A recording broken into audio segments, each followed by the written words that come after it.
नमस्कार। आज हम इतिहास के एक ऐसे पन्ने को पलटने वाले हैं जिसने पूरी दुनिया को झकझोर कर रख दिया था। हम बात कर रहे हैं 1912 की उस भयानक त्रासदी की, जब सदी का सबसे मशहूर जहाज अटलांटिक महासागर की गहराइयों में हमेशा के लिए समा गया था। आज का ये विश्लेषण सिर्फ एक दुखद कहानी नहीं है, बल्कि हम उन तकनीकी खामियों और इंसानी गलतियों की गहराई में जाने वाले हैं जिनके कारण एक कभी न डूबने वाला जहाज अपनी पहली ही यात्रा में तबाह हो गया। तो चलिए इस आपदा के विज्ञान को डिकोड करते हैं। कहानी की शुरुआत एक भयंकर अहंकार से होती है। साउथहैम्पटन से न्यूयॉर्क की यात्रा पर निकलने से पहले व्हाइट स्टार लाइन कंपनी के उपाध्यक्ष ने पूरी दुनिया के सामने सीना तान कर कहा था, ये जहाज डूब नहीं सकता।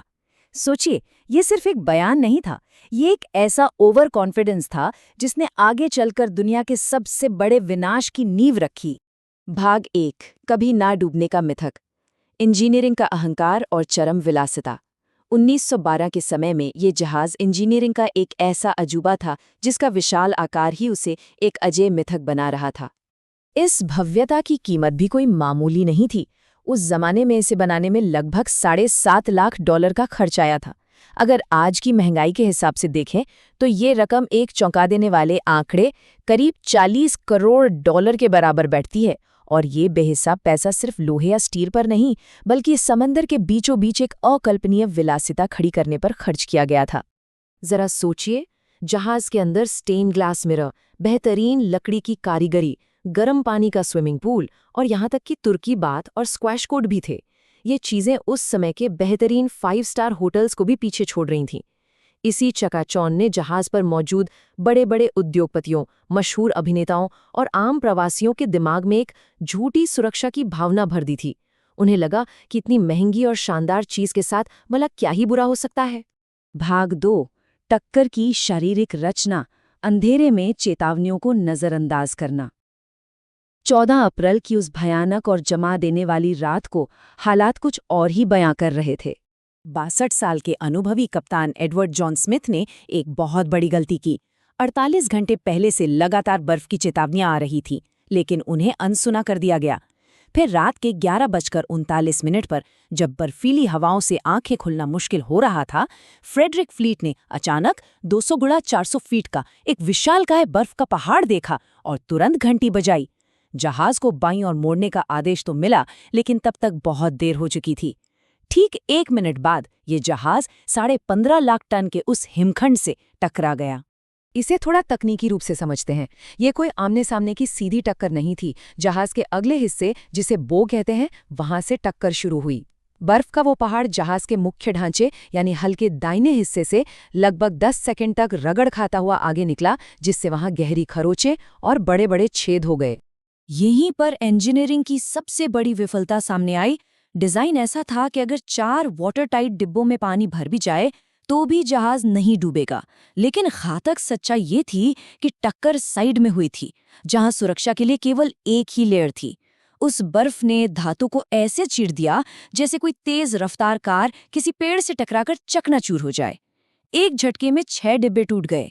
इस भयंकर नुकसान को देखकर कप्तान स्मिथ और आर्किटेक्ट थॉमस एंड्रूज के पैरों तले जमीन खिसक गई। भाग 3, अटलांटिक में अफरा तफरी, एक जानलेवा गणितीय समस्या। जैसे ही ये खौफनाक सच सामने आया कि जहाज डूब रहा है, पानी तेजी से आगे के हिस्से में भरने लगा और जहाज का पिछला हिस्सा हवा में उठने लगा। इस पूरे संकट में सबसे चौंकाने वाली बात क्या थी? पूरे जहाज पर सिर्फ और सिर्फ 20 लाइफ बोट्स थीं। और तो और, शुरुआत में लोगों को इस खतरे का बिल्कुल एहसास ही नहीं था। वो मान ही नहीं रहे थे कि जहाज डूब सकता है। इसी बेवकूफ़ी के चलते 65 लोगों की क्षमता वाली पहली लाइफ बोट में सिर्फ 28 लोगों को बैठाकर समुद्र में उतार दिया गया। और अब जरा इस भयानक गणित को देखिए। जहाज पर कुल 2200 लोग सवार थे, जबकि सारी लाइफ बोट्स मिलाकर भी अधिकतम क्षमता केवल 1200 लोगों की थी।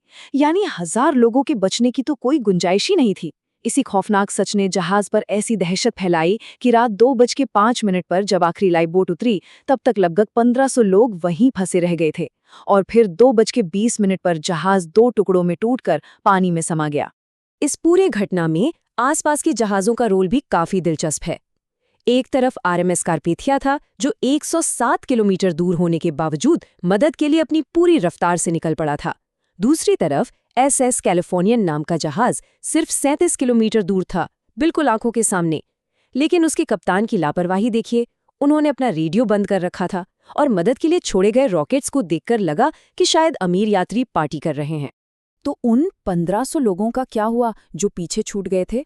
पानी का तापमान -2 डिग्री सेल्सियस था। जो लोग लाइफ जैकेट पहने हुए थे वो डूबे तो नहीं, लेकिन कुछ ही मिनटों में इतनी भयंकर ठंड यानी हाइपोथर्मिया के कारण उनकी मौत हो गई।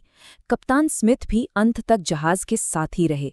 जब तक कारपेथिया जहाज सुबह 3:30 बजे वहां पहुंचा तब तक बहुत देर हो चुकी थी। भाग 4, जांच और दोष। मानवीय गलतियों की एक श्रृंखला। जब इस महाविनाश की जांच हुई तो पता चला कि ये किसी एक व्यक्ति की गलती नहीं थी, बल्कि गलतियों और अहंकार की एक पूरी चेन थी। अब इन पॉइंट्स पर गौर कीजिए। ओवर कॉन्फिडेंस में आकर कप्तान ने सेफ्टी ड्रिल ही रद्द कर दी। घबराहट में स्टीयर्समैन हिचिन्स ने जहाज को गलत दिशा में मोड़ दिया।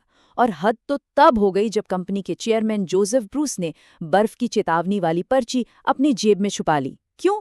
क्योंकि उन पर 6 दिन में यात्रा पूरी करके एक नया रिकॉर्ड बनाने का भारी कॉर्पोरेट दबाव था। बुनियादी सुरक्षा को पूरी तरह से नजरअंदाज कर दिया गया। लेकिन इस महाविनाश ने दुनिया भर के समुद्री नियमों को हमेशा के लिए बदल दिया। 1914 में हिमखंडों की निगरानी के लिए इंटरनेशनल आइस पेट्रोल की स्थापना हुई।